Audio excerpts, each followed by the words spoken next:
Praxedes. Não dá, Fernanda. O Praxedes, qualquer pessoa que acompanha o Vasco da Gama minimamente, precisa ser muito não, minimamente, sabe que o Praxedes não rende há meses. Não é um jogo, 2 jogos, 3 jogos, são meses do Praxedes sem conseguir render. E o Ramon Dias não só o colocou em campo na formação inicial, como ele insistiu com o Praxedes no segundo tempo por 20 minutos, quando o Praxedes fazia um jogo horroroso. E para piorar, ele tira o Galdames. O Galdames é o meio-campo do Vasco, junto com o Paê, que mais participa de gol. Sim. O que o Vasco estava precisando? Fazer gol, assistência, fazer gol. O Galdames, desde que chegou, ele está sempre participando de gol. Aí você deixa o Praxedes em campo e tira o Galdames no momento que você está precisando fazer gol. Como é que você entra com o Rojas em um jogo que você tem que vencer, onde o empate não é seu, e deixa o Paulo Henrique no banco? O Paulo Henrique nem entrou bem, tá? Mas ofensivamente não tem comparação entre um e outro. Não tem comparação. Ele volta pro 4-1-4-1 e não consegue jogar. O Vasco continua sendo uma equipe extremamente pobre na criação, principalmente do meio para frente, do meio para trás, até conseguir chegar ali na transição ofensiva. Mas quando você não tem um Paê inspirado, o Piton também, outro que fez o jogo apagadíssimo, o time do Vasco se mostra. Eu fiquei impressionado com a quantidade de erros técnicos que esses jogadores cometeram.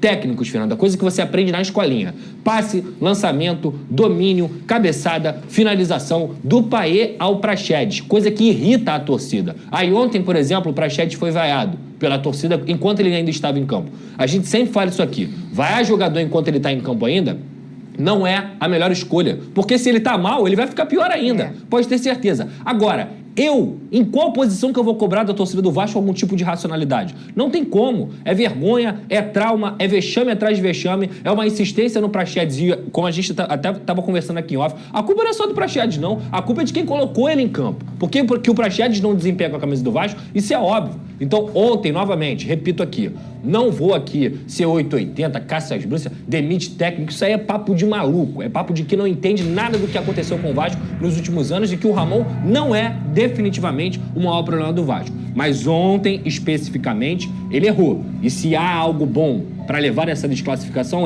liga o sinal de alerta. Alexandre Matos, sua janela de transferências é muito fraca. Você gastou mais de 100 milhões de reais, o Vasco não tem o volante de reposição para o Jair Paulinho e o Vasco não tem ponta esquerda. Então não adianta só cobrar do técnico se você não dá material humano para ele. Trabalha. Tem a janela doméstica agora, se vira, porque o seu trabalho até aqui, o mago, é muito fraco. Bebe água, amigo. Não, suco, cara. Não, parou com isso. Deixa ele tá nervoso. 5 minutos que eu não tinha respiro pra cortar ele, olha lá.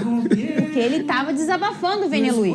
E ele está com razão. Absurdo, tá? É importante, a Sindicato dos Atletas, se alguém assiste o nosso programa, ontem eu estava no Maracanã, foi um absurdo colocarem um jogo 4 horas da tarde. E eu não digo isso, porque o Vasco perdeu, o Vasco ganhou. Isso não tem diferença nenhuma. Eu tô falando aqui pelos atletas do Nova Iguaçu também. É desumano o cara ter que correr num sol de 4 horas da tarde no Rio de Janeiro, com tudo que a Isabelle trouxe aqui no SBT Rio. É um absurdo. Vocês têm que prezar pela vida do atleta. Completo absurdo. E domingo passado, o jogo foi 6h30, um horário ótimo, Ótimo né? horário. Assim, chega tarde em casa no domingo, é ruim, mas a gente está falando de uma questão climática, né? Perfeito. Uma questão que a gente não controla. E essa foi uma polêmica muito grande quando tiveram os shows no estádio Newton Santos. E aí teve que ter uma morte de uma menina para isso vir. Gente, e a hidratação, e esse horário, e essas condições. E eles são 22 caras correndo durante 90 minutos atrás de uma bola, correndo 11, 15, 17 quilômetros.